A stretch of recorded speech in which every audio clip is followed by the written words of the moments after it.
Hey, what's up, guys? It's John here, Master Baller, bringing you a Raticate sets video for online battling.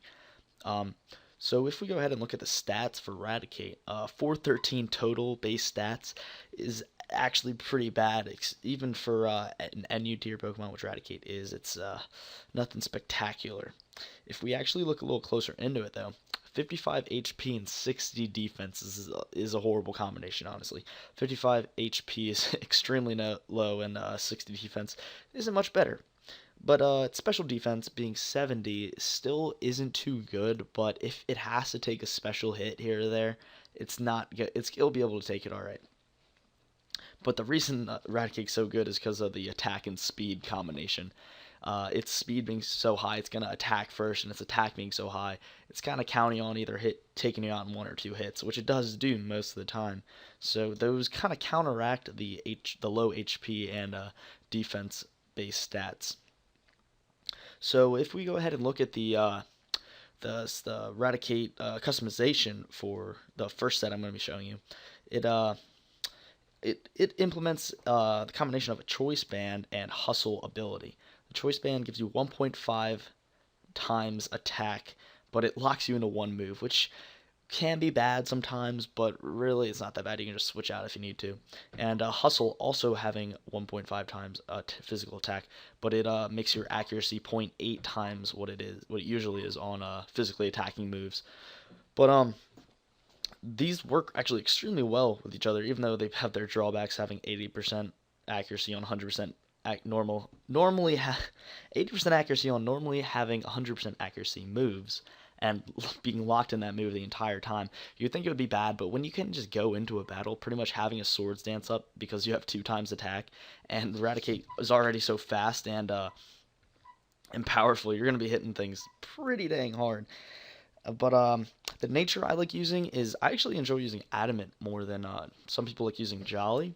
I think Adamant just makes, like, it's gonna outspeed 95% of the things you get thrown at it without a choice scarf on them. So I don't think Jolly is really necessary for it. So I just like using Adamant, which is plus attack minus special attack. Jolly is plus speed minus special attack, which, I mean, don't really need special attack because you don't have any special attacking moves. But yeah, I just like hitting harder rather than hitting faster.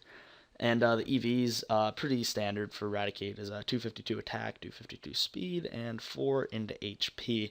You can put that 4 into defense or special defense if you want to, just I'd rather have high HP, because it kind of, rather than just like guessing what you're going to hit with physical or special, you just kind of get the best of both worlds. So the moveset for this first Raticate set is Return, Crunch, U-Turn, and Flame Wheel. The two main moves on this are Return and Crunch. They work hand in hand. Normally what I do, since you're using a choice band and you lock yourself into it, if there's a ghost type still on the other team, I just use Crunch. They're about even on against it's weird. With max happiness, Return does more than a super effective Crunch. So if there's no ghost type, you want to be using Return. But just to play it safe, if I'm planning on doing a pretty big sweep in the game, I just go for Crunch if there's ghost type, just because Crunch still is going to do a lot with the ×2 attack, and it's already powerful attack. Crunch is going to do a lot, take out a lot of things in either 1 or 2 hits. But just always remember that Return does more. So if there's no ghost, just go for Return, even if you're going up against something that Crunch is super effective against. U-Turn, it's kind of standard now for Raticates, but the reason I kind of use it is because of the choice band, and if I don't like the matchup, I can just switch out with U-Turn. I don't really use it that often. I actually don't use that or Flame Wheel that often. They're just kind of coverage moves, get out of the, like, just kind of cover yourself. But I normally stick to either Return or Crunch, because I normally go in situations where I plan on sweeping. So yeah, that's the first set.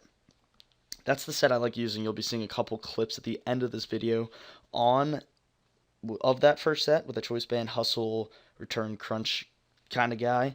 But this second set isn't that bad either. I don't like using it. I don't really use it that often, but I see other people use it tons, and it seems to work for them. So if you guys want to try that out too, I would highly suggest it, actually.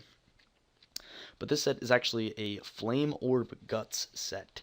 Flame Orb it's an orb that burns you after the first turn in battle, which triggers your guts, which is 1.5 times your attack when you're statused with either paralysis, poison, or burn. So I like using burn. It really doesn't matter what you use. Burn. You can't poison yourself, or I mean, you can poison yourself, toxic orb, but you can't paralyze yourself. But it really doesn't matter what you use, either flame or toxic orb. Nature for this, I'm actually using Jolly. It's interchangeable with Adamant, honestly. Both of them are going to benefit you extremely, so whichever you choose, just go ahead. And also for this set, the EVs are 252 attack, 252 speed, 4 HP. Just like the last set, you can change it out for either defense or special defense if you want to. You don't have to. You can do anything, honestly. But these moves are actually a lot different than what I like to use. It has Facade because Facade is like twice the power when you're statused, so it works hand in hand with Flame Orb and Guts. Sucker Punch, which is just their this set's kind of way of dealing with ghost types, which works just as well as Crunch. Either or, doesn't really matter. Reversal, which I don't really like using, so you can always switch that out with Flame Wheel if you want to. And also U-turn, same kind of deal with the first set. But yeah, now I'm gonna start the 3 clips I got. I literally played like 10 battles and got these 3 clips. The first clip, it's I go in for a revenge kill. I end up getting 2 kills with return, and then he pulls out his Duskull, which is a ghost type, so I couldn't use return, so I had to switch him out. I think I put in Rapidash. I'm not looking at the video. And then I just put him back in and go for a crunch and take him out in 2 hits. And then the second clip, I actually get I go in for a revenge kill, and I get 3 crunch kills. It was crazy. The only reason I went for crunch, though, remember, is because of the Golurk being on the other team. If the Golurk wasn't on the team, I'd be going for return and doing more damage. So you got to remember that. And the third clip is, I think it's kind of funny, but I get 3 return kills, and it's funny. I thought this was kind of interesting. I didn't think I was going to take that Earthquake from the Slay King, you'll see, but I managed to take it. I was really surprised by that because my defense and HP is really bad, and Slay King's normally really powerful, but managed to take it. So then I managed to take out 3 of his guys before I die because I missed due to hustle. I miss 100% accuracy return on his Charizard, which is kind of funny, but I mean, what can you do? I managed to win the game anyway. So yeah, if you guys enjoy these kind of videos, it took a lot of effort to make. It took a couple of hours, but if you guys could just leave a like, comment, and subscribe if you could, and just tell me if you like these kind of videos or not, because if you don't like them, there's no point in making them. So that's all, guys. Peace.